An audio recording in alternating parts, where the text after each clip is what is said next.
Hormuz প্রণালীতে উঠেছে ইরানি মিসাইলের প্রলয়। মার্কিন যুদ্ধজাহাজ থেকে তেলের ট্যাঙ্কারে আঘাত হেনে যুক্তরাষ্ট্রের বিরুদ্ধে এবারও যুদ্ধ ঘোষণা পারস্যের সিংহ ইরানের। এর মাধ্যমে মার্কিন যুক্তরাষ্ট্রের প্রজেক্ট ফ্রিডম ঘোষণার জবাব দিল সর্বোচ্চ ধর্মীয় নেতা মোজতবা খামেনির বাহিনী। প্রথম দফার যুদ্ধে ইরানের কাছে গোহারা হেরেছিল আমেরিকা।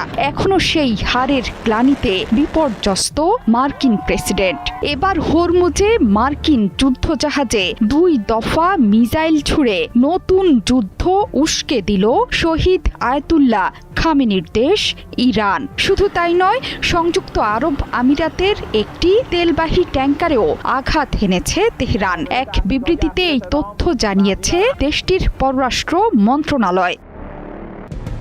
হরমুজে ইরানি মিসাইল ঝড়ের খবর দিচ্ছে ব্রিটিশ দৈনিক বিবিসি থেকে শুরু করে আন্তর্জাতিক গণমাধ্যমগুলো। ইরানি গণমাধ্যমের বরাত দিয়ে এসব গণমাধ্যম বলছে, ইরানের ইসলামিক রেভলিউশনারি গার্ড কোরের সতর্কতা উপেক্ষা করে জাস্ক দ্বীপের কাছে এগিয়ে যাচ্ছিল মার্কিন নৌবাহিনীর একটি যুদ্ধজাহাজ। জাহাজটিকে বেশ কয়েকবার সতর্কবার্তা পাঠিয়েছিল আইআরজিসি।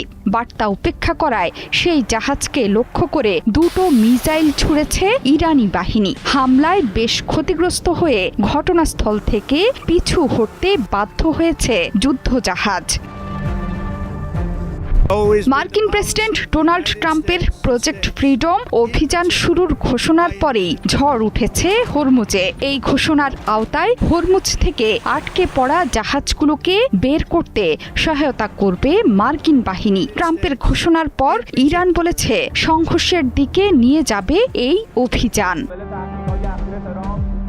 ইরানি গণমাধ্যম তাসনিম নিউজ এজেন্সি জানিয়েছে, ইরানের সেনাবাহিনী মার্কিন নৌবাহিনীর জাহাজগুলোকে হরমুজ প্রণালীতে প্রবেশে বাধা দিয়েছে। পাশাপাশি হরমুজ প্রণালীতে নিজেদের নিয়ন্ত্রিত এলাকার মানচিত্র প্রকাশ করেছে ইরান। ইরানের নিয়ন্ত্রিত এলাকা হল মাউন্ট মুবারক, সংযুক্ত আরব আমিরাতের ফুজাইরার দক্ষিণের মধ্যে আঁকা রেখা এবং ইরানে কেশম দ্বীপের শেষ প্রান্ত, এছাড়া সংযুক্ত আরব আমিরাতের আল কুওয়াইনের মধ্যে আঁকা রেখা।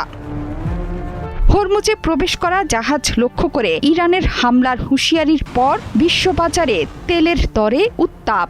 অপরিশোধিত তেলের দর $4 বেড়ে হয়েছে $114। যদিও মার্কিন যুক্তরাষ্ট্র যুদ্ধজাহাজে হামলার কথা অস্বীকার করায় কিছুটা কমে আসে তেলের দর।